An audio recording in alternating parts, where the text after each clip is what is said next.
DD किसान, बदलते भारत की शान।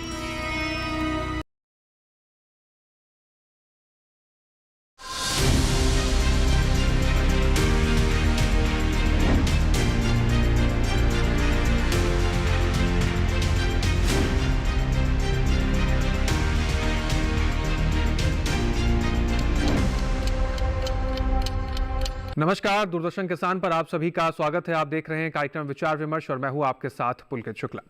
विचार विमर्श के इस कार्यक्रम में हर बार की तरह हम आप तक एक बार फिर से एक महत्वपूर्ण योजना के बारे में चर्चा करने के लिए पहुंचे हुए हैं। आपको इस कार्यक्रम के माध्यम से हर महत्वपूर्ण जानकारी पहुंचाने की हम कोशिश करते हैं ताकि आपकी खेती किसानी में परिवर्तन ला सके, हमारे किसान भाई या फिर जो भी कृषि के क्षेत्र से जुड़े हुए हैं उनके जीवन में सुगम बदलाव लाए जा सके। जैसे कि आप सभी जानते हैं कि हमारे देश का जो मछली पालन क्षेत्र है या फिर यूं कहें कि मत्स्य पालन क्षेत्र है, वो बहुत तेजी से विकास कर रहा है। बीते सालों में हमारे देश ने विश्व स्तर पर मछली पालन के क्षेत्र में डंका बजाया है और रिकॉर्ड भी बनाया है। इसी मत्स्य पालन के अवसरों को समझते हुए सरकार भी कदम कदम पर हमारे मछुआरों के लिए, हमारे मछली पालकों भाइयों के लिए एक ऐसी कदम कदम पर योजनाएं लेकर आती रहती है जिससे न केवल मत्स्य पालन क्षेत्र को और आगे बढ़ाया जा सके, उसको मजबूत किया जा सके, बल्कि हमारे मछली पालकों के जीवन में भी नए बदलाव लाए जा सकें, वो विकास की ओर आगे बढ़ सके। इसके लिए भी सरकार हमारी लगातार प्रयासरत रहती है। इसी सिलसिले को आगे बढ़ाते हुए आज हम बात करेंगे ऐसी महत्वपूर्ण योजना के बारे में जिसके जरिए आज हम देखेंगे कि कैसे इस योजना के जरिए मत्स्य पालन क्षेत्र के अंदर आने वाले समय में बदलाव देखने को मिलेगा। आज हम बात करेंगे प्रधानमंत्री मत्स्य किसान समृद्धि सह योजना के बारे में। ये योजना कैसे मत्स्य पालन क्षेत्र को और विकसित करेगी और मजबूत करेगी, साथ ही इससे जुड़े हुए जो तमाम उपक्रम हैं, जो किसान हैं, जो मछली पालक हैं, उनको कैसे लाभ होगा, इसके बारे में भी आज हम जानेंगे कार्यक्रम विचार विमर्श के माध्यम से। तो कहीं मत जाइए, आप बने रहिए कार्यक्रम विचार विमर्श के साथ और अंत तक इस कार्यक्रम को देखिए। बहुत ही महत्वपूर्ण और रोचक जानकारी आप तक पहुंचने वाली है इस कार्यक्रम के जरिए। अब इस कार्यक्रम की आन बान शान जो आप तक पहुंचाएंगे तमाम महत्वपूर्ण जानकारियां, आइए उनसे एक बार आपको रूबरू करा देते हैं। आज हमारे साथ सबसे पहले डॉक्टर तरुण कुमार जी हैं, आपका बहुत स्वागत है। आप असिस्टेंट कमिश्नर हैं डिपार्टमेंट ऑफ फिशरीज से सर। इसके साथ ही आज हमारे साथ दूसरे मेहमान श्री राजकुमार जी हैं, आपका बहुत स्वागत है। आप सीनियर कंसल्टेंट हैं डिपार्टमेंट ऑफ फिशरीज से। आखिरी हमारे साथ हैं मिस्टर स्नेहा शाह जी, आपका भी बहुत स्वागत है मैम। आप भी सीनियर कंसल्टेंट हैं डिपार्टमेंट ऑफ फिशरीज से। आप सभी मेहमानों का स्वागत करते हैं कार्यक्रम विचार विमर्श से और चर्चा को आगे बढ़ाएं और जाने कि यह योजना क्या है, कैसे इससे मत्स्य पालकों को लाभ होगा। उससे पहले एक विस्तृत रिपोर्ट पर आइए नजर डाल लेते हैं।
इस रिपोर्ट के जरिए हमने समझने की कोशिश की क्या कुछ खास है योजना के अंदर, लेकिन और विस्तार से समझने के लिए एक बार चर्चा को आगे बढ़ाते हैं और रुख करते हैं डॉक्टर तरुण जी का। डॉक्टर तरुण जी, बहुत स्वागत है आपका कार्यक्रम विचार विमर्श में। सबसे पहले तो मैं आपको बहुत बधाई देता हूं कि जिस तरीके से डिपार्टमेंट ऑफ फिशरीज ने मत्स्य पालन क्षेत्र में अभूतपूर्व बदलाव किए और हमारा देश बहुत तेजी से इस क्षेत्र में विकास कर रहा है। प्रधानमंत्री मत्स्य संपदा योजना की शुरुआत की गई, उसके बाद अब ये नई योजना लेकर आई गई है। प्रधानमंत्री मत्स्य संपदा योजना के साथ साथ इस योजना को लाने का क्या उद्देश्य है और किस उद्देश्य के जरिए इस योजना को लाया गया, क्या लक्ष्य इसके अंदर देखने को मिलेंगे, खासकर अगर समझा जाए तो ये योजना है क्या? नमस्कार। आप सभी जानते हैं कि 2020-21 में भारत सरकार ने एक नया स्कीम लाया जिसको प्रधानमंत्री मत्स्य संपदा योजना के नाम से जाना जाता है जी। आज तक का सबसे ज़्यादा जो इन्वेस्टमेंट इसी स्कीम में हुआ है मत्स्य के सेक्टर में, भारत सरकार ने फिशरी सेक्टर के लिए सबसे बड़ा स्कीम इसको लाया था क्योंकि हमें इस सेक्टर को आगे बढ़ाना था और इस सेक्टर के जितने भी नुक्स थे, जितने भी कमियां थी, उसको कैसे हम एड्रेस करेंगे, उसके चलते भारत सरकार ने स्कीम लाई और ये स्कीम अच्छी तरह से परफॉर्म की। बहुत मछुआरे भाई, किसान भाई और मछली किसान या एक्वा किसान जो है उनको फायदा मिला। ये स्कीम 2025 मार्च तक अभी है और भारत सरकार इसको बढ़ाने की भी कोशिश जारी कर रही है। इसी दौरान भारत सरकार ने जो 2019-20 में कोविड आया था, जो हमें 2023 तक बड़ा दर्दनाक सब दर्द दे रखा, जिसमें लोगों के जॉब चले गए, जो मछली बाजार में आ रही थी, लोग खाना कम हो गया या जो खाना चाह रहे थे उनके पास मछली पहुंच नहीं पाई। इसको मद्देनजर रखते हुए भारत सरकार ने 2019 में ये कोशिश करना चाहा कि कैसे हम मछुआरे भाई, मत्स्य किसान को हम मदद कर सके। उसके कोशिश में जब हमने हमारे काम को बढ़ाने के लिए कोशिश किया, उस दौरान हमने ये देखा कि हमारे सेक्टर में हमारे पास कोई डाटा नहीं है कि कौन क्या कर रहा है। बिल्कुल, कौन मछली बेच रहा है, कौन मछली पका रहा है, कौन मछली बना रहा है या कोई प्रोड्यूस कर रहा है, या हाथरीज में कितने लोग हैं, हाथरीज के लेबर कौन है, मछली का जो दाना डालने वाला कौन है, वो चीजें हमारे पास नहीं थी। तो इसको नजर में रखते हुए हम लोग एक्चुअली जब पॉलिसी बनाने की कोशिश किया, हम कर नहीं पाए बिकॉज हमारे पास कोई डाटा था नहीं। ये डेटा को लाने के लिए हमने फिर कोशिश किया कि एक फॉर्मलाइजेशन करने के लिए पहले हमें पता चले कि हमारे सेक्टर में कौन लोग क्या कर रहे हैं। अगर आप मछली बेच रहे हैं, आपका नाम क्या है, आप मछली बेच रहे हैं, कहाँ बेच रहे हैं, क्या बेच रहे हैं, वो चीजें, या कोई मछली प्रोड्यूस कर रहा है, आपके पास तालाब है या आप नदी से पकड़ रहे हैं या आप जाके समुद्र से पकड़ रहे हैं, वो चीजें हमारे पास डाटा कुछ था नहीं। तो इसको नजर में रखते हुए हमने एक कोशिश किया कि एक नेशनल में से जातीय स्तर पे एक डाटाबेस बने जिसमें हमें पता चले कौन क्या कर रहा है। तो उसको करने के लिए हमने कंसेप्ट किया स्कीम का, जो स्कीम हम अभी बोल रहे हैं उसको प्रधानमंत्री मत्स्य किसान समृद्धि सहायता योजना। बिल्कुल, ये एक सेंट्रल सेक्टर स्कीम है। जो प्रधानमंत्री मत्स्य संपदा योजना है उसी का एक सेंट्रल सेक्टर पार्ट है। उसी के अंडर तहत हम लोग एक्चुअली लोगों को रजिस्टर करेंगे। हमारे एक नेशनल फिशरी डिजिटल प्लेटफॉर्म है, उसके तहत वो रजिस्टर करेंगे। रजिस्ट्रेशन में उनको इतना बताना पड़ेगा कि वो क्या कर रहे हैं, कहाँ है, कौन से सेक्टर में कर रहे हैं, उनका अगर आय है कितना आय है, उससे हमें ये पता चलेगा कि कौन से रेंज के लोग हमारे पास हैं, सो दैट हमारा जो स्कीम होगी वो स्कीम को हम अप्रोप्रिएटली डायरेक्ट कर पाएंगे और जो बेनिफिट है उसका सबको मिलेगा। ये उसको नजर में रखते हुए हमने किया, जिसमें बहुत 4 कंपोनेंट तहत हमने रखा है। एक कंपोनेंट है जिसमें हम लोग बोलते हैं कि हम क्रेडिट फैसिलिटेट करेंगे, रजिस्ट्रेशन करेंगे लोगों को। उसके अलावा कोऑपरेटिव्स जो है उनको हम स्ट्रेंथन करेंगे। कंपोनेंट जो उसका कंपोनेंट 1B है, उसके अंडर हम प्रोवाइड कर रहे हैं कि हम एक एक्वाकल्चर इंश्योरेंस जो बहुत दिन पहले मार्केट से लुप्त हो चुका था, एक नहीं बहुत कारण थे, उसको हम कैसे रिवाइव करेंगे जिसके वजह से लोग उसको अडॉप्ट करके जो रिस्क है उसको मिटिगेट कर पाएंगे। इसके अलावा हमने एक नया तरीका लाया इसमें, जिसमें प्रधानमंत्री मत्स्य संपदा योजना में आप अभी हम लोग दे रहे हैं कि आप सब्सिडी मिलेगा। राज्य सरकारें हमें प्रपोजल भेजती हैं, वो प्रपोजल हम एग्जामिन करते हैं, उस बेसिस पे सब्सिडी का एक जो 40% 40% होता है, जिसको स्टेट और सेंटर के बीच में 40 और 60% में विभक्त करके दिया गया है, उसमें भारत सरकार और राज्य सरकारें पैसा देती है, जो जाती है बेनिफिट हमारे जो लाभार्थी के पास जाता है। लेकिन ये जो स्कीम है, जो प्रधानमंत्री मत्स्य किसान समृद्धि सह योजना है, ये थोड़ा हटके है उससे, क्योंकि फिर मत्स्य के क्षेत्र में हम इसको नए तरह से देख रहे हैं। क्योंकि हम जब इंटरप्रेन्योर की बात करेंगे, इंटरप्रेन्योर के से नए नए चीजें करेंगे जिसको हम एनकरेज करेंगे, और ज्यादा दूर लॉन्ग टर्म प्लानिंग के लिए हमें महत्वपूर्ण हो गए, उसी का हमने रखा है स्कीम में प्रोविजन, जिसमें 2 कंपोनेंट और हैं। एक कंपोनेंट है कि माइक्रो एंटरप्राइजेस के द्वारा वैल्यू चेन का एफिशिएंसी बढ़ाएंगे, बिल्कुल, एंड स्मॉल और माइक्रो एंटरप्राइजेस दोनों के साथ क्वालिटी एश्योरेंस सिस्टम को हम अडॉप्ट करेंगे, जिसके वजह से ना केवल हम विश्व स्तर में जो मछली बेचते हैं उसको हम इंश्योर करेंगे, बल्कि हमारा जो डोमेस्टिक मार्केट में जो हम लोग कंज्यूम करते हैं हमारे भारत देश में, वो उसका कैसे बढ़ेगा क्वालिटी, उसका भी ध्यान रखने के लिए स्कीम में प्रोविजन में प्रावधान रखा गया है। ये स्कीम उसका जो टोटल इन्वेस्टमेंट है 6,000 करोड़ की है। उसमें भारत सरकार अपनी 3,000 करोड़ की लागत देगी इसमें, और 3,000 करोड़ हम जो बेनिफिशियरी लाभार्थी हैं उनसे हम उम्मीद कर रहे हैं 3,000 करोड़ से ज्यादा उनके थ्रू आएगा, सो दैट स्कीम का जो मोटो है, स्कीम का जो लक्ष्य है, हम उसको प्राप्त कर पाएंगे। जी, तो बहुत ही महत्वपूर्ण योजना है, और जैसे सर ने बताया कि नए तरीके से फिशरी सेक्टर को देखने की जरूरत है, और जो डाटा नहीं था उस डाटा को एकत्रित करने के लिए इस योजना के तहत उस डाटा को इकट्ठा किया जाएगा, ताकि आने वाले समय में मत्स्य पालन क्षेत्र में जो अपार संभावना है उसको हासिल किया जा सके। आगे बढ़ते हैं, राजकुमार जी का रुख करते हैं। राजकुमार जी, तमाम फैक्टर्स हैं, तमाम कंपोनेंट्स हैं इस योजना के तहत। अगर हम बात की जाए सबसे 2 महत्वपूर्ण कंपोनेंट्स की अगर हम बात करें, मत्स्य पालन के क्षेत्र में जो हमारे मछली पालक भाई होते हैं वो बहुत रिस्क लेकर मछली उत्पादन करते हैं, बहुत बड़ा रिस्क फैक्टर होता है इसके अंदर। और कृषि के क्षेत्र में हालांकि कोई भी फसल आप लगाते हैं तो वहाँ पर रिस्क देखने को मिलता है, लेकिन इसमें मछली पालक स्वयं की जान भी खतरे में डालता है, और जो उसकी फसल है वो तो उसमें रिस्क फैक्टर रहता ही है। 2 कंपोनेंट्स इसमें सबसे महत्वपूर्ण है, support for improving fisheries sector value chain efficiencies. पहले इस सेक्टर पे, इस कंपोनेंट पे बात करते हैं, इसके अंदर क्या खास है और कैसे वैल्यू चेन को इंप्रूव किया जाएगा, उसकी जो क्षमता उसको कैसे मजबूत किया जाएगा। अगर मछली का अगर आप सेक्टर देखेंगे, फिशरीज सेक्टर देखेंगे, तो पूरे वैल्यू चेन शुरू होता है प्रोडक्शन से लेकर के हार्वेस्टिंग तक। तो इस सिलसिले में इस सब स्कीम के तहत ऐसा प्रावधान है कि आप फायदे ले सकते हैं। इसके लिए हर एक कैटेगरीज के जितने भी फार्मर्स हैं, बेनिफिशरीज हैं, वो फायदे ले सकते हैं। जैसे मैं बात करूं कि डिकार्बनाइजेशन का है, रिन्यूएबल एनर्जी का यूज है, और क्लाइमेट रेजिलेंस की आजकल बात हो रही है। इन सारे सेक्टर, इन सारे फील्ड्स में आप इन्वेस्टमेंट करके आप वैल्यू चेन एफिशिएंट तो बनाएंगे ही, साथ साथ आप इस स्कीम के तहत फायदे भी ले सकते हैं। जैसे जनरल कैटेगरीज के लिए रखा गया है कि 25% या 35 लाख तक का जो भी कम है वो ले सकते हैं, बिल्कुल। और SC ST या वुमेन है तो वो 35% या 45 लाख। अब इस जो वैल्यू चेन एफिशिएंसी की बात है, इसमें माइक्रो इंटरप्राइजेज ले सकते हैं फायदे।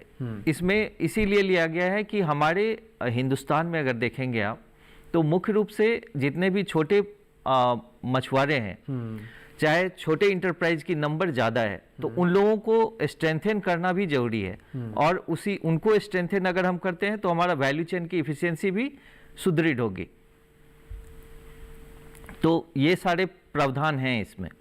इसके अलावा इस स्कीम के तहत जो है मास अवेयरनेस आउटरीच प्रोग्राम होएगी, बहुत सारे स्ट्रेटजिक स्टडी भी होनी है, ताकि लोगों को जागरूक किया जा सके कि वैल्यू चेन एफिशिएंसी में क्या क्या किया जा सकता है।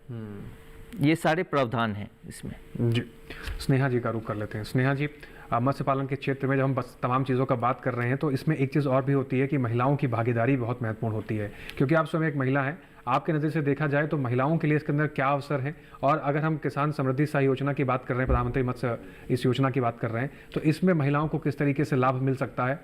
नमस्ते।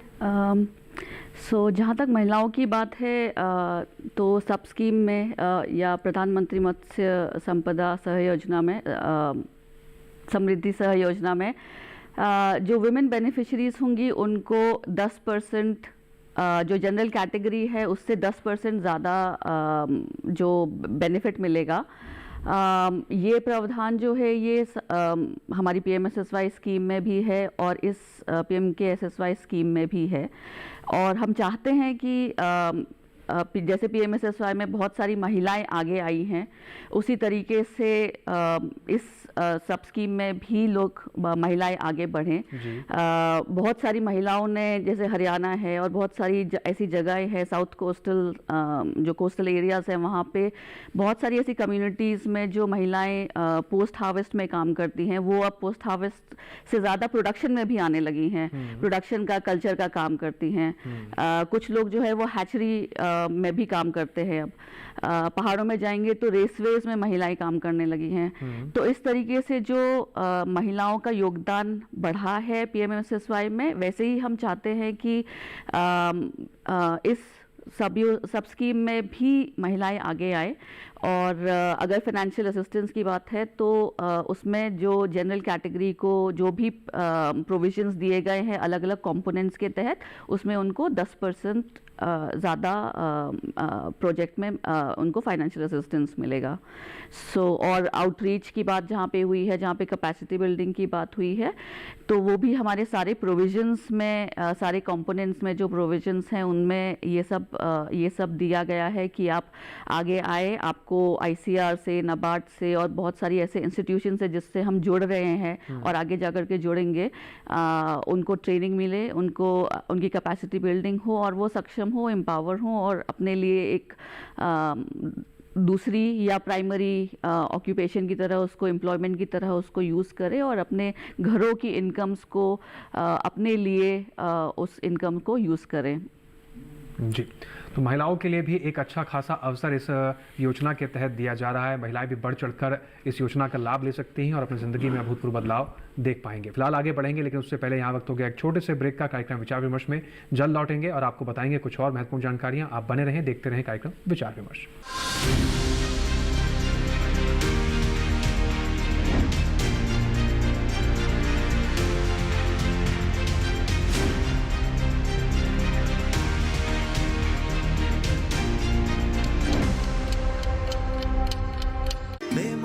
बारिश, आंधी और तूफान की चिंता भूल जाओ, फसल बीमा कराओ, सुरक्षा कवच पाओ। प्राकृतिक आपदा हो या कोई दुर्घटना, उसकी चिंता से भी मुक्ति पाओ।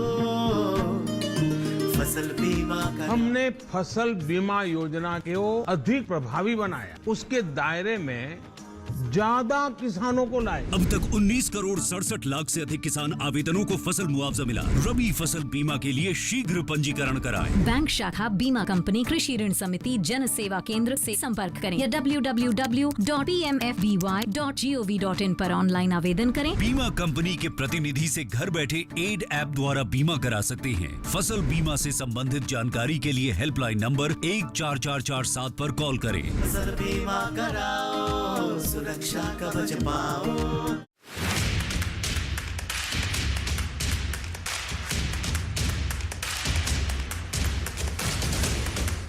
डीडी किसान की टीम पहुंची उत्तर प्रदेश, हमारी टीम पहुंची हरियाणा, डीडी किसान की टीम पहुंची उत्तराखंड, हिमाचल पहुंची डीडी किसान की टीम, डीडी किसान की टीम पहुंची मेघालय। नमस्कार, बहुत स्वागत। डीडी किसान देख रहे हैं, मैं हूं आपके साथ राधिका चौधरी। सरकारी योजनाओं को पाकर हमारे किसान तरक्की की ओर आगे बढ़ रहे हैं। बहुत मैम धन्यवाद, बहुत बहुत आपका बहुत धन्यवाद डीडी किसान का। खेती बाड़ी घाटे का सौदा है, कभी फायदा नहीं, अभी तो काफी फायदा है। भारत के कोने कोने से देखिए कार्यक्रम चौपाल चर्चा, सोमवार, बुधवार और शुक्रवार सुबह 9 बजे, पुनः प्रसारण रात 9:30 बजे, सिर्फ दूरदर्शन किसान पर। बेमौसम बारिश, आंधी और तूफान की चिंता भूल जाओ, फसल बीमा कराओ, सुरक्षा कवच पाओ। प्राकृतिक आपदा हो या कोई दुर्घटना, उसकी चिंता से भी मुक्ति पाओ। फसल बीमा हमने फसल बीमा योजना को अधिक प्रभावी बनाया, उसके दायरे में ज्यादा किसानों को लाए। अब तक 19 करोड़ 67 लाख से अधिक किसान आवेदनों को फसल मुआवजा मिला। रबी फसल बीमा के लिए शीघ्र पंजीकरण कराएं। बैंक शाखा, बीमा कंपनी, कृषि ऋण समिति, जन सेवा केंद्र से संपर्क करें या www.pmfby.gov.in पर ऑनलाइन आवेदन करें। बीमा कंपनी के प्रतिनिधि से घर बैठे एड ऐप द्वारा बीमा करा सकते हैं। फसल बीमा से संबंधित जानकारी के लिए हेल्पलाइन नंबर 14447 पर कॉल करें। फसल बीमा कराओ, सुरक्षा कवच पाओ।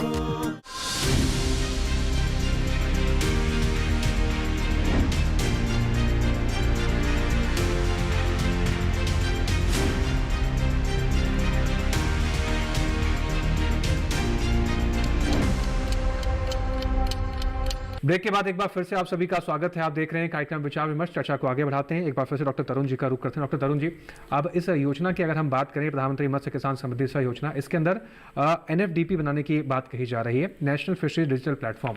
इस प्लेटफॉर्म को बनाने का लक्ष्य क्या है, और जो डाटा इकट्ठा करने की हम बात कर रहे हैं, क्या इस प्लेटफॉर्म के जरिए वो डाटा हम बना पाएंगे जिससे हमें आगे की तमाम चीज़ों में हेल्प आउट हो सके? जी बिल्कुल। जो नेशनल फिशरी डिजिटल प्लेटफॉर्म हम इसमें बना चुके हैं, जिसको माननीय मत्स्य की मंत्री लॉन्च किया 11 तारीख सितंबर को 2024 के 11 तारीख को लॉन्च किया। उस लॉन्चिंग में हमने एक्चुअली लोगों को रजिस्टर करने के लिए, जो बेनिफिशियरी हैं उनको रजिस्ट्रेशन करने के लिए हमने आउटरीच करवाया है, जिसमें कॉमन सर्विस सेंटर जो हमारे आजकल हर जगह आधार सेंटर खुले हुए हैं, वो लोग भी रजिस्ट्रेशन के लिए आ गया हैं और असिस्ट कर रहे हैं हमारे बेनिफिशियरियों को। आज तक लगभग हम 12 लाख से ज्यादा लोगों को रजिस्टर कर चुके हैं। आज की जो बात करें अगर रजिस्ट्रेशन की, उस रजिस्ट्रेशन में फायदा क्या होगा कि आप जब रजिस्टर करेंगे, आपका कुछ मिनिमम इंफॉर्मेशन आप हमें देंगे, जिसमें हमें एक आकलन करने के लिए आ जाएगा कि आप हमारे देश में जो अगर मत्स्य सेक्टर, इस क्षेत्र में कौन कौन कहाँ क्या कर रहे हैं, उससे हमें एक आइडिया मिल जाएगा, जिसमें हम उसी पर्टिकुलर जहां हमें शॉर्टफॉल्स लगे, जहां हमें गैप लगे, हम उसको टारगेट करके आएंगे। इसके अलावा जो मास हमें पता चल जाएगा कि ये लोग, इतने लोग यहाँ ये काम के लिए जुड़े हुए हैं, दूसरे काम ये जुड़ रहे हैं, तो हम उनको टारगेट करने के लिए हमें बहुत ईजी होंगी इसके साथ। बिल्कुल। इसके अलावा ये स्कीम के तहत ये जो जितने भी एक्टिविटीज हैं, जितने कंपोनेंट्स हैं, हम इसको सब ऑनलाइन कर रहे हैं। इसमें कोई मैनुअल इंटरवेंशन नहीं रहेगा। आप अपने घर बैठ के आपके मोबाइल से या आपके कंप्यूटर से, आपके लैपटॉप से आपके एप्लीकेशन भर सकते हैं, आपके रिक्वेस्ट भर सकते हैं, आपके जो स्कीम के बेनिफिट के लिए जो प्रपोजल वो भी भर सकते हैं। आप किसी को ये नहीं होगा। इसके जितने भी कंपोनेंट्स रहेगा, हमने इसको मॉड्यूल के नाम पे रखा है। जैसे जो कंपोनेंट्स है, इंश्योरेंस के लिए इंश्योरेंस का एक सेपरेट मॉड्यूल है, कोऑपरेटिव को हेल्प करने के लिए कोऑपरेटिव के लिए एक सेपरेट मॉड्यूल है, परफॉर्मेंस गार्ड करने के लिए कंपोनेंट 2 और 3 के अंदर उसमें सेपरेट मॉड्यूल्स है, ट्रेनिंग एंड कैपेसिटी बिल्डिंग के लिए एक सेपरेट मॉड्यूल है, क्रेडिट फैसिलिटेशन करने के लिए उसके लिए एक सेपरेट मॉड्यूल है, प्लस जो ट्रेनिंग ट्रेसेबिलिटी रहेगी हमारे इसमें, क्योंकि ट्रेसेबिलिटी का आजकल भारत के प्रांत में नहीं, भारत के जो एक्सपोर्ट हो रहे हैं, जितने हमारा सी फूड, जब हमारा एक्सपोर्ट का हम बोल रहे हैं अभी 8 मिलियन USD, मतलब ऑलमोस्ट 60,000 प्लस है, 63,000 से ज्यादा है हमारा एक्सपोर्ट का वैल्यू। बिल्कुल। वो एक्सपोर्ट को क्वालिटेटिव कैसे होगा, वो ट्रेसेबिलिटी कैसे होगा, क्योंकि हम लोग कभी कभी छूट जाते हैं कुछ चीजों में, तो उसको जब हम एड्रेस करने के लिए कोशिश करेंगे, हमारे यहाँ ट्रेसेबिलिटी सेंट्रलाइज सेक्टर में होनी चाहिए, जिसके वजह से हमें कहीं भी कुछ चीजें आई, इमीडिएटली हमें पता चल जाए कि ये कहाँ को हमें शॉर्टफॉल रहा या कहाँ हमारा दोष रहा, जिसकी वजह से हमारा कंसाइनमेंट रिजेक्ट हुआ। इसके अलावा जो हमारे खुद के लोग हैं, कंज्यूमर्स हैं, वो कहीं मॉल में गए, किसी फिशरी सेक्टर के जो बड़े मार्केट्स हैं वहां गए, वहां अपने मोबाइल से भी पता कर पाएंगे ये जो मछली बेच रहे हैं कब का पकड़ा हुआ है, उसका क्वालिटी क्या है, ये चीजें हो सकती है ट्रेसेबिलिटी के तहत। तो ये सब जितने भी तमाम मॉड्यूल हैं, सब हम उसमें कर रहे हैं। इसमें से लगभग सब मॉड्यूल आ चुके हैं, 1-2 को छोड़ के लाइव हो चुके हैं वो सब। लाभार्थी को मैं अनुरोध करूंगा कि उसमें जाए। हमारा जो वेबसाइट है pmmkssy.dof.gov.in, इसके तहत जाके स्कीम का जो इंफॉर्मेशन ले सकते हैं। इसके अलावा जो नेशनल फिशरी डिजिटल प्लेटफॉर्म है NFDP.dof www.mydl.gov.in इस पे जाके आपको अपने आप को पंजीकृत करें। उसके अलावा जो मॉड्यूल्स हैं उसमें जाके अपना जो बेनिफिट जहां जो एलिजिबल हो रहे हैं वहां जाके वो करें। जो राजकुमार जी ने हमें बताया कि जो कंपोनेंट 2 के अंडर माइक्रो एंटरप्राइजेस को हम सपोर्ट करेंगे, बिल्कुल, और जो स्नेहा जी ने बताया कि वुमेन कैसे ये करेंगे, इसको सब प्रावधान उसमें हमने रखा है। इसके अलावा जो कंपोनेंट 2 के अंडर जो राजकुमार जी ने बताया उसमें मैं 2 चीजें ऐड करनी चाहूंगा। एक है कि जो माइक्रो एंटरप्राइजेस है उनको पहले कुछ अपनी जमीनी स्तर पे इन्वेस्टमेंट करनी पड़ेगी। वो इन्वेस्टमेंट जो वैल्यू चेन का एफिशिएंसी बढ़ाएगा। हमारा जो लक्ष्य है कि आपको एक मार्जिन ऑफ प्रॉफिट को ज्यादा बढ़ाए। तो हमारा जो स्कीम का लक्ष्य है कि जो स्कीम में आप अगर अभी एक 100 रुपये पर किलो ले रहे हैं और उसमें आपको मार्जिन मान लीजिए 10 रुपया मिल रहा है प्रॉफिट का, हम ये स्कीम के तहत ये कर रहे हैं अगर आप 100 रुपये बेच रहे हो आपका जो इनपुट कॉस्ट हो वो रिड्यूस हो जाए। इनपुट कॉस्ट अगर रिड्यूस हो जाता है आपको मार्जिन बढ़ जाएगा। वो इनपुट कॉस्ट कैसे बढ़ेगा, कम होगा, जिसके लिए आपका जो इंटायर वैल्यू चेन है उसका एफिशिएंसी बढ़ाना है। एफिशिएंसी उसका क्षमता बढ़ेगा तब आपका क्वालिटी के साथ साथ आपका प्रॉफिट भी बढ़ेगा। ये चीजें एक्चुअली ये स्कीम का सबसे जो महत्वपूर्ण मुद्दा है। इसके अलावा ये जो परफॉर्मेंस ग्रांट हम दे रहे हैं उसमें अगर कोई एंटरप्रेन्योर अपने यहाँ जो पुरुष और महिला को काम में लगाता है वो काम में अगर पुरुष को लगाता है, एक पुरुष के बल पे हम सालाना उनको 10,000 रुपया देंगे आगे इंसेंटिव, उस स्कीम का जो परफॉर्मेंस ग्रांट का पार्ट रहेगा। अगर एक महिला रहेंगी उनके पास उनको सालाना 15,000 दिया जाएगा स्कीम जब तक है ये परफॉर्मेंस ग्रांट के तहत। इसमें एक चीज होगा कि एटलीस्ट हम लोग वो एंटरप्रेन्योर को एनकरेज करेंगे कि महिला को ज्यादा से ज्यादा लाए और एक सेफ वर्क प्लेस दे उनको, तो वो अपने काम करे, उनको ना लगे जैसे वो घर पे काम करें उस तरह से लगेगा। इसके वजह से महिलाओं का एम्पावरमेंट होगा, उनका जिंदगी सुधरेगी, उनके उसके अलावा उनका फैमिली का भी जो लाइवलीहुड स्टेटस है वो भी बढ़ेगा। जी डॉक्टर तरुण जी, आपने कहा कि पंजीकृत करें ज़्यादा से ज़्यादा संख्या में लोग। पंजीकरण करने के लिए क्या कोई दस्तावेजों की जरूरत है? अगर है तो कौन कौन से दस्तावेज लगेंगे इसके लिए? इसमें बेसिकली हम आधार का ले रहे हैं क्योंकि आधार आजकल सब में चल रहा है। तो आधार का हमने रखा है कि आधार का नंबर आपको डालना है कि आपके पास मोबाइल नंबर होनी चाहिए और आपके पास आपका जो प्रमाण पत्र होना चाहिए कि आप मासिक क्षेत्र में काम कर रहे हैं उसका एक छोटा सा कुछ प्रमाण पत्र होना चाहिए। वो अभी नहीं चाहिए, वो जब ऑफिसर जो राज्य सरकार के ऑफिसर जाएंगे वेरिफिकेशन करने के लिए जमीनी स्तर पे, वहां खाली उनको देखना पड़ेगा कि आप सच्ची में वो फील्ड में काम कर रहे हैं नहीं। तो वो उसके लिए इसके अलावा हम और कुछ डॉक्यूमेंट मांग नहीं रहे। आपके पास एक मोबाइल नंबर होनी चाहिए जो चालू होना और एक आधार नंबर आपके पास रेडी होनी चाहिए। ये आप जाके उसमें एंटर करिएगा आपका मोबाइल नंबर, एक ओटीपी आएगा, ओटीपी आने के बाद ओटीपी डालेंगे, उसके बाद आपका आधार नंबर डालिएगा। आधार नंबर डालने के बाद आपको वो एक मैसेज आएगा जो आधार का मोबाइल नंबर जिसमें लिंक होगा, वो मैसेज को आप डाल के जो एसएमएस आएगा ओटीपी उसको आप डाल के आप अंदर जाके फिर आप फॉर्म भरेंगे। उसमें पूरा बहुत सिंपल इंफॉर्मेशन हम मांग रहे हैं, हम कुछ ज्यादा मांग नहीं रहे कि हमें एक बेसिक इंफॉर्मेशन आइडिया दें कि लोग हमारे यहाँ कौन से स्तर पे हैं, क्या क्या कर रहे हैं। इसी की वजह से हमें स्कीम में ज्यादा से ज्यादा आइडिया और जो फ्यूचर स्कीम्स होंगे उसको मदद मिलेगा। ये बेसिकली हमारा लक्ष्य है। जी राजकुमार जी का फिर से रुख करते हैं। Rajkumar ji, value chain efficiencies की हमारी अभी मौजूदा समय की बात करें तो क्या स्थिति है और इस योजना के तहत क्या लक्ष्यों को निर्धारित किया गया है? वैल्यू चेन एफिशिएंसीज को कितना इंप्रूव हम कर पाएंगे आने वाले समय में? साथ ही एसएचजीज की बात करें या एफएफपीओज की बात करें, कोऑपरेटिव्स की बात करें, एडमिनिस्ट्रेटिव्स की बात करें, जो जितने भी मत्स्य पालन क्षेत्र से जुड़े हुए हैं, इनको जो परफॉर्मेंस ग्रांट की बात की जा रही थी, क्या किस आधार पर इनको परफॉर्मेंस ग्रांट दिया जाएगा? और जो आपने बताया कि 10% से 35 लाख रुपए तक का, या इसमें और भी कोई अमाउंट बढ़ने की गुंजाइश है? अगर परफॉर्मेंस ग्रांट की अगर हम बात करें तो आप जो इन्वेस्टमेंट कर रहे हैं, जैसे डॉक्टर तरुण ने आपको बताया कि पहले जो बेनिफिशियरी हैं उनको इन्वेस्टमेंट करने हैं और उसके आधार पे उनका परफॉर्मेंस देखा जाएगा कि उनके इंटरप्राइज का क्या परफॉर्मेंस रहा। उस परफॉर्मेंस को एनालिसिस की जाएगी। उसके लिए बाकायदे यहाँ पे कमेटियाँ भी बनेगी, जमीनी स्तर पे वेरिफिकेशन भी होगा और उसके आधार पे दिया जाएगा। इसमें सोशल, एनवायरमेंटल, इकोनॉमिक और भी फैक्टर्स हैं जो कि देखे जाएंगे और उन फैक्टर्स को ध्यान में रखते हुए उसके आधार पे जो है आपको परफॉर्मेंस ग्रांट मिलेगा। अगर बात करें जो बेसिकली वैल्यू चेन में माइक्रो इंटरप्राइज को रखा गया है और कंपोनेंट 3 जो है adoption of safe fish safety and quality assurance system, इसमें विलेज लेवल ऑर्गेनाइजेशंस भी आ सकते हैं, वैल्यू चेन में भी आ सकते हैं। तो वैल्यू चेन में जैसे 35% या 2 करोड़ तक का फायदा ले सकते हैं। अभी के स्थिति में अगर हम देखें वैल्यू चेन तो पूरा फ्रैगमेंटेड है। इसका मतलब है कि विखंडित है और उसको एक सही दिशा में लाने के लिए ये जरूरी है कि प्रोडक्शन से लेकर के प्रोसेसिंग तक या फिर कंज्यूमर तक जो भी जाता है चीज उसको सुदृढ़ किया जाए। और उसी के दिशा में एक ये पहल है कि ये चीज की जाए और इसमें हर एक तरह के लाभार्थी आ सकते हैं। जी, साथ ही राजकुमार जी अगर हम बात करें इसमें सेफ्टी मेजर्स की बात हो रही है, क्वालिटी एश्योरेंस सिस्टम की हम बात कर रहे हैं, जैसे डॉक्टर तरुण जी ने पहले भी जिक्र किया कि कई बार जो कंसाइनमेंट होता है वो रिजेक्ट हो जाता है किसी रीज़न की वजह से, जिससे बहुत नुकसान होता है, कॉस्ट क्योंकि बहुत सारी कॉस्ट लगती है, बहुत सारी लेबर लगती है, तब उन चीज़ों का होता है। तो क्या इस चीज़ को क्वालिटी एश्योरेंस से इस सिस्टम के जरिए इस चीज़ को मिनिमाइज किया जा सकेगा?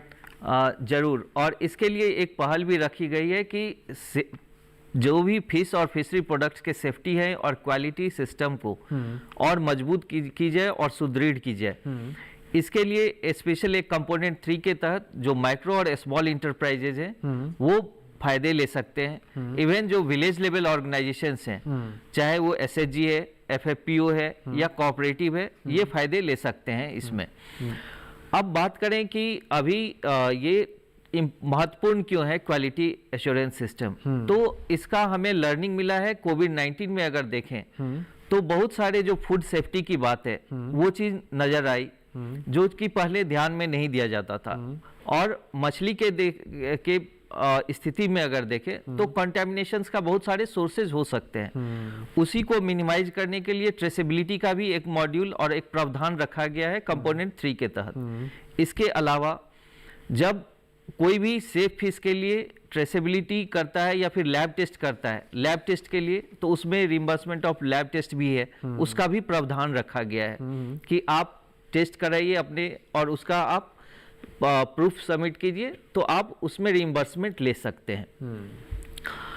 और अगर फायदे की बात की जाए कि कितना फायदा है और क्या क्या प्रावधान है, तो अगर कोई माइक्रो इंटरप्राइज है तो सेफ और फिश सेफ और सेफ्टी के लिए आपको माइक्रो इंटरप्राइज को 25% या 35 लाख जो भी कम है, या और ये जनरल कैटेगरी के लिए है, SC ST और वुमेन के लिए 35% या 45 लाख जो भी कम है। अब स्मॉल इंटरप्राइज में आते हैं तो यही जो है 25% होता है जनरल कैटेगरी के लिए और SC ST वुमेन के लिए 35%, और विलेज लेवल ऑर्गेनाइजेशंस के लिए आते हैं 35% या 2 करोड़ जो भी कम होता है जी। तो ये सारे प्रावधान इसमें रखे गए हैं और हर एक कैटेगरीज के लोग आ सकते हैं इसमें। माइक्रो इंटरप्राइज और स्मॉल इंटरप्राइज का मतलब ये है कि इवन एक इंडिविजुअल जो छोटा फार्मर है वो भी आके उसमें फायदे ले सकते हैं। अब इस परफॉर्मेंस ग्रांट का जो निर्धारण किया जाएगा, जो कंप्यूटेशन किया जाएगा, 2 पैरामीटर पे किए जाते हैं। एक, आपने कितने जॉब क्रिएट किए और मेंटेन किए जी। दूसरा कि आपने क्या कदम उठाया कि क्वालिटी एश्योरेंस को मजबूत और सुदृढ़ करने के लिए। बिल्कुल। और जॉब क्रिएशंस के लिए अगर आप महिलाओं के लिए करते हैं तो 15,000 प्रति वर्ष आपको मिलेंगे और मेल के लिए 10,000 प्रति वर्ष, ये भी प्रावधान इसमें है जी। स्नेहा जी का रुख करते हैं। स्नेहा जी, हमारे देश के लगभग 30 मिलियन लोग ऐसे हैं जो समुद्र कृषि या फिर मत्स्य पालन क्षेत्र से जुड़े हुए हैं और उनकी आजीविका का सहारा मत्स्य पालन है। अब इन 30 मिलियन लोगों की आजीविका का सहारा तो बहुत महत्वपूर्ण हो जाता है इनकी देखभाल करना और इनको आगे बढ़ाना। ऐसे में सरकार ने जो हमारे कदम उठाए वो तो काबिल तारीफ ही है, लेकिन हमारे जो ये मत्स्य पालन भाई हैं, जो मछली पालक भाई हैं, ये बहुत मेहनत से अपने मछली को पालते हैं या फिर जो उसके प्रोडक्ट बनाते हैं। अगर इनकी क्रॉप को थोड़ा भी नुकसान हो जाता है तो उसकी उस दिशा के अंदर इंश्योरेंस को लेकर क्या व्यवस्थाएं की गई हैं, इनकी जो क्रॉप है उसको कैसे सुरक्षित रखा जाए, इसके अंदर क्या प्रावधान किए गए हैं और कैसे इससे मछली पालक हैं या माइक्रो एंटरप्राइजेस हैं, जो वैल्यू एडिशन स्टार्टअप्स हैं, वो किस तरीके से इस चीज़ का लाभ ले सकती हैं? जी, आपने सही कहा कि एक्वाकल्चर जो है वो बहुत ही तेज़ी से आगे बढ़ा है इंडिया में। और आगे के सालों में भी बहुत पोटेंशियल है इस सेक्टर को ग्रो करने में। बिल्कुल। और दोनों ही मरीन और एक्वाकल्चर जिस तरीके से तेज़ी से बढ़ेंगे तो इंडिया और भी ग्लोबली और भी अच्छी रैंकिंग में आएगा और ज़्यादा प्रोडक्शन करेगा। एक्वाकल्चर के बारे में बहुत सारी चीज़ें हैं, बहुत सारे ऐसी चीज़ें हैं जिनका एक फार्मर को ध्यान रखना पड़ता है। बिल्कुल। और डिजीज से लेकर के आप क्या इनपुट्स यूज़ कर रहे हो, किस टाइप का फीड यूज़ कर रहे हो, किस टाइप का आप सीड यूज़ कर रहे हो, किस तरीके का पानी का क्वालिटी है, तो बहुत सारी चीज़ों पे आपकी जो फसल होती है वो निर्भर करती है। कहीं पे भी अगर चूक हो जाती है तो नुकसान बहुत थोड़ी देर बाद पता चलता है और भारी भी हो सकता है। तो इस चीज़ को बचाने के लिए, एक किसान की जो मेहनत है उसको बचाने के लिए एक्वाकल्चर इंश्योरेंस का एक प्रावधान निकाला गया है। अभी तक का जो हमारे सेक्टर में इंश्योरेंस की बात होती थी वो ग्रुप एक्सीडेंट इंश्योरेंस की बात होती थी, जो कि PMSSY के अंतर्गत फिशर्स को दिया जाता था जब वो अगर एक्सीडेंट हो जाए या उनकी अनफॉर्चुनेटली उनकी डेथ हो जाए या हॉस्पिटलाइजेशन हो जाए, तो उसके तहत फाइनेंशियल असिस्टेंस मिलता था। नाउ अभी एक कदम और आगे बढ़े हैं। बिल्कुल। एक हमने पायलट किया था एक्वाकल्चर इंश्योरेंस के ऊपर, उसको ही हमने आगे बढ़ा करके इस स्कीम के अंतर्गत देखा है कि कैसे हम सेक्टर में एक्वाकल्चर इंश्योरेंस लोगों को, फार्मर्स को दिलवाएं, कैसे उनकी अवेयरनेस क्रिएट करें। तो ये जो स्कीम के अंडर जो डेवलपमेंट्स होंगे वो दो तरीके से होंगे। एक है कि किस तरीके से हम इंश्योरेंस कंपनीज को वापस लेकर के आए इंश्योरेंस सेक्टर में।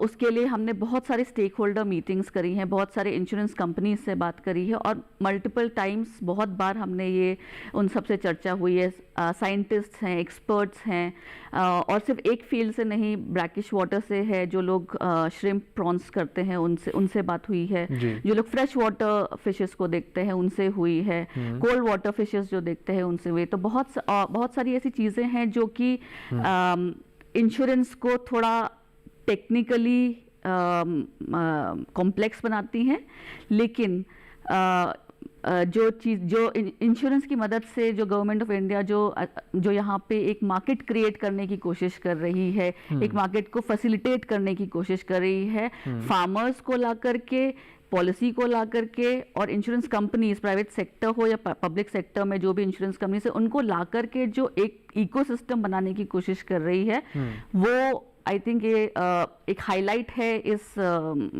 स्कीम का। दूसरी चीज़ जो है वो है कि अवेयरनेस, जो कि एक फार्मर में आप कैसे इनकलकेट कर सकते हैं, तो उसके लिए आउटरीच प्रोग्राम है, अवेयरनेस प्रोग्राम है।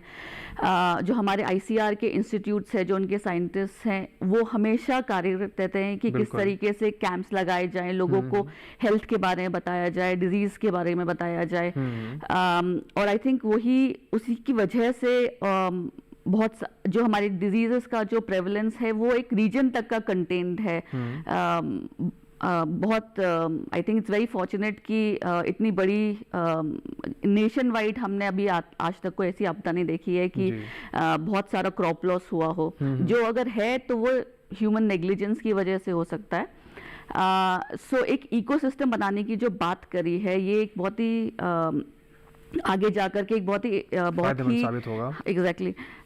सो ये जो इसमें जो प्रावधान दिए गए हैं, जो फाइनेंशियल असिस्टेंस की बात हुई है, वो है कि हम जो भी हमारा जो फार्मर है वो इंश्योरेंस कंपनीज द्वारा जो भी प्रोडक्ट्स आपको अवेलेबल हैं मार्केट में, चाहे वो ओरिएंटल के थ्रू हो या एग्रीकल्चर इंश्योरेंस कंपनी के थ्रू हो या कोई और प्राइवेट कंपनी के थ्रू हो, उसमें जब आप एक पॉलिसी परचेस कर लेते हैं, आपको पॉलिसी प्रपोजल मिल जाता है, आपने प्रीमियम उसका पे कर दिया है, तो अगर आप बेनिफिट लेते हैं इस स्कीम के अंदर तो आपको 40% ऑफ द प्रीमियम जो आपने पे किया है वो एज एन इंसेंटिव दिया जाएगा। और ये एक वन टाइम इंसेंटिव है जो कि पर क्रॉप लागू होगा, यानी कि एक बार जब आप अप्लाई करेंगे।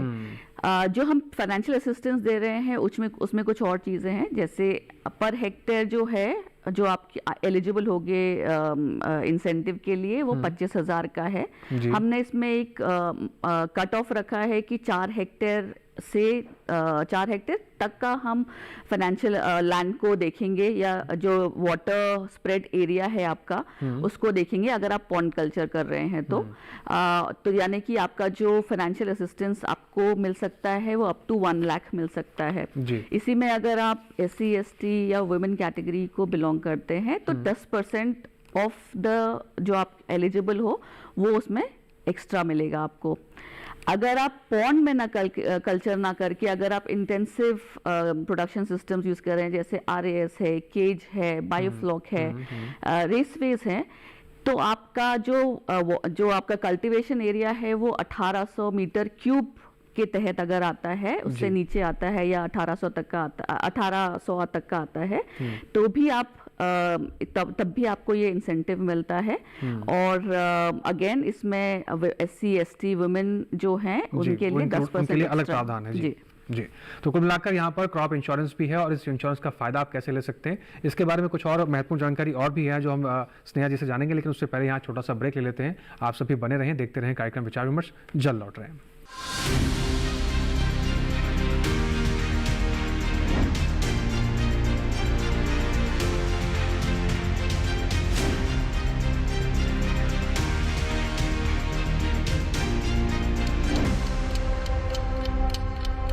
It's another 6. रिचार्ज, जल्दी रिचार्ज करा। ये क्या किया? मैच तो गया। पेमेंट कैसे करेंगे? टोकनाइज कार्ड से। टोकन? हाँ, ऑनलाइन पेमेंट के लिए RBI लाए हैं टोकनाइजेशन। एक बार कार्ड डिटेल्स, OTP, CVV डालकर टोकन जनरेट कीजिए। कार्ड भी सुरक्षित और बार बार डिटेल्स भरने की नो झंझट। वही सुविधा अधिक सुरक्षित। ऑलराउंडर। वो की मैं। RBI कहता है कि जानकार बनिए, सतर्क रहिए।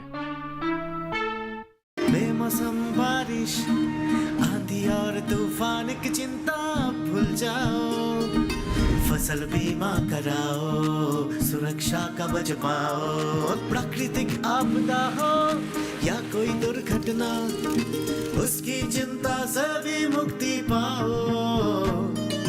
फसल बीमा हमने फसल बीमा योजना को अधिक प्रभावी बनाया, उसके दायरे में ज्यादा किसानों को लाए। अब तक 19 करोड़ 67 लाख से अधिक किसान आवेदनों को फसल मुआवजा मिला। रबी फसल बीमा के लिए शीघ्र पंजीकरण कराएं। बैंक शाखा, बीमा कंपनी, कृषि ऋण समिति, जन सेवा केंद्र से संपर्क करें या www.pmfby.gov.in पर ऑनलाइन आवेदन करें। बीमा कंपनी के प्रतिनिधि से घर बैठे एड ऐप द्वारा बीमा करा सकते हैं। फसल बीमा से संबंधित जानकारी के लिए हेल्पलाइन नंबर 14447 पर कॉल करें। फसल बीमा कराओ, सुरक्षा कवच पाओ।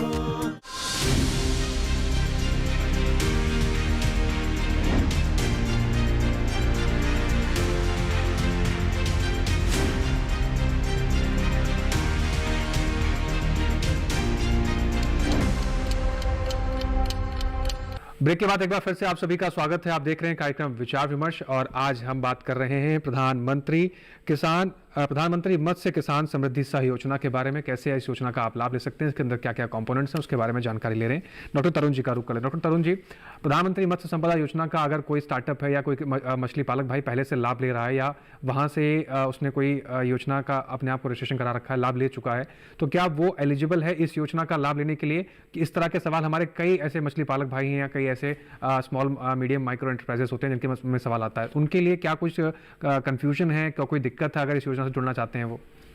देखिए, जो ये प्रधानमंत्री मत्स्य किसान समृद्धि सह योजना है, ये एक सेंट्रल सेक्टर स्कीम प्रधानमंत्री मत्स्य संपदा योजना का तहत ही है।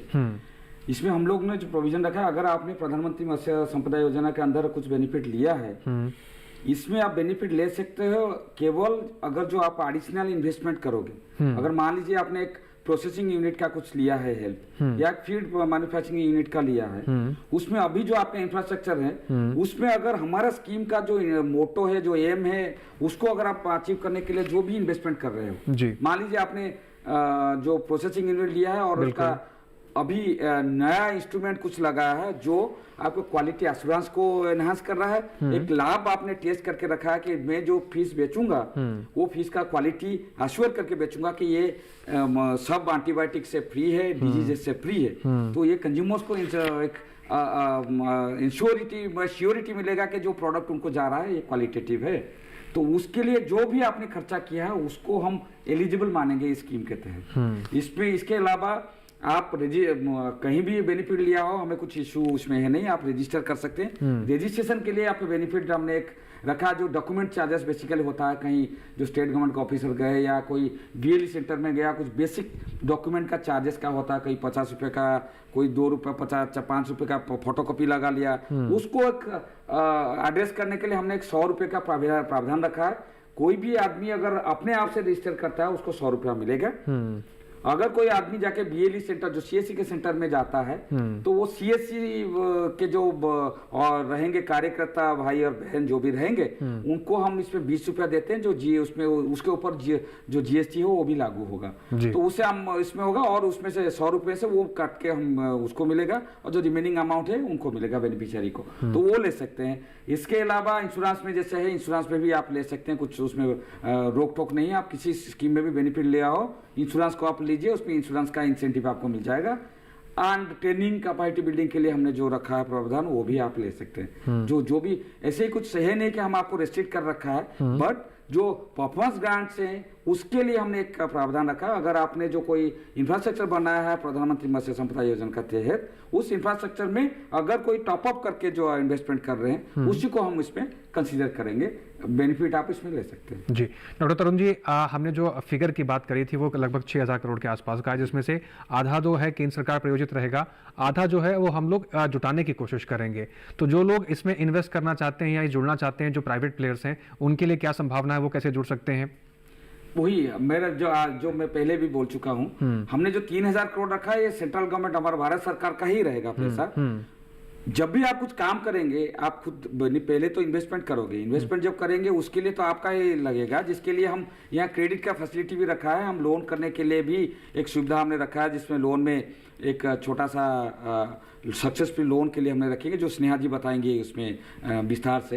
तो उसमें हमने प्रोविजन रखा, तो आप वो लोन लेके कर सकते हैं। ये जो इन्वेस्टमेंट आप करेंगे, ये इन्वेस्टमेंट के बाद उसमें वो इन्वेस्टमेंट को आपका ही इन्वेस्टमेंट माना जाएगा। जो हम 3000 करोड़ मान रहे हैं हमारे लाभार्थी के आएगा, ये वही इन्वेस्टमेंट की हम बात करें। या इंश्योरेंस में हम भी आप कुछ करेंगे, उसमें बेस्ट मैनेजमेंट प्रैक्टिसेस अडॉप्ट करेंगे, उसमें कुछ कैसा खर्च होता है, या पॉलिसी जो आपने खरीदा वो भी इन्वेस्टमेंट में आएगा। तो वो जो 3000 करोड़ हम जान रहे हैं तो वो उसी में से आएगा। जो या फिर आपने किसी चीज का लोन लिया या जो क्रेडिट का जो दूसरे लोन्स लिए, वो लोन का जो है ये आपका पैसा है, उसी को हम इसमें मानेंगे जो इन्वेस्टमेंट है। जी स्नेहा जी का एक बार फिर से रुक कर लेते हैं। स्नेहा जी, समय समाप्ति की ओर इशारा कर रहा है, तो इसलिए मैं आपसे निवेदन करूंगा थोड़ा संक्षिप्त में, अब जो ये पॉइंट हम डिस्कस कर रहे थे कि लोन की व्यवस्था कहाँ से होगी, और जो डॉक्टर तरुण जी ने बताया कि जिसका जिक्र आप करेंगे, थोड़ा सा विस्तार से लेकिन थोड़ा कम शब्दों में हमारे दर्शकों तक बताइए। जी सो जहाँ तक का ऋण की बात है, लोन की बात है, बहुत बार ऐसा देखा गया है कि लोगों को पता नहीं रहता है, स्पेशली अगर गांव में जाएं, उनको बताने वाला कोई नहीं होता है कि आपको लोन कैसे लेना है, कौन सा लोन लेना है, किस बैंक में जाना है, कौन है जो आपको अच्छे से बता पाए, दिखा पाए कि आप किस रेट पे लोगे, क्या आपकी ईएमआई रहेगी।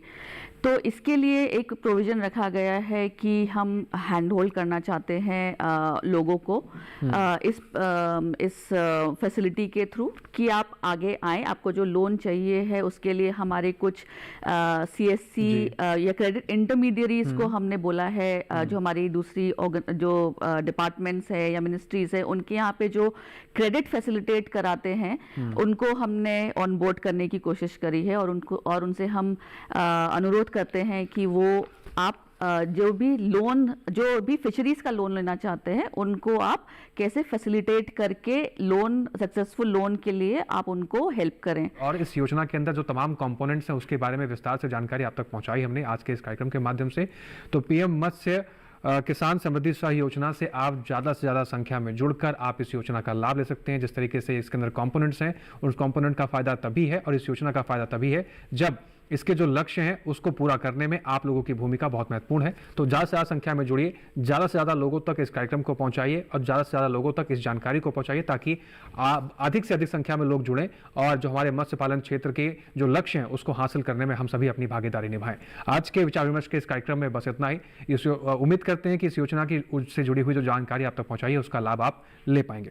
डॉक्टर तरुण कुमार सिंह जी, आप कीमती समय निकालकर स्टूडियो में पहुंचे, आपने बहुत महत्वपूर्ण जानकारी हमारे मछली पालक क्षेत्रों के लिए, मछली पालकों के लिए बहुत सुदृढ़ जानकारी आपने साझा की, उसके लिए आपका बहुत शुक्रिया हमारे साथ जुड़ने के लिए। राजकुमार जी, आपका भी बहुत शुक्रिया हमारे साथ जुड़ने के लिए, तमाम महत्वपूर्ण जानकारी साझा करने के लिए। साथ ही स्नेहा जी, आपका भी बहुत शुक्रिया हमारे साथ जुड़ने के लिए। तो आज के कार्यक्रम में बस इतना ही।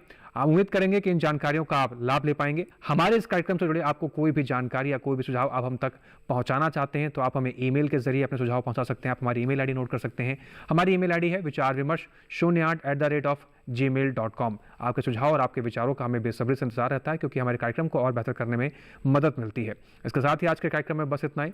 फिर से हाजिर होंगे नए मेहमानों के साथ, नई स्कीम के साथ, नई योजनाओं के साथ। तब तक आप बने रहें डीडी किसान के साथ। हमें दीजिए इजाजत। नमस्कार।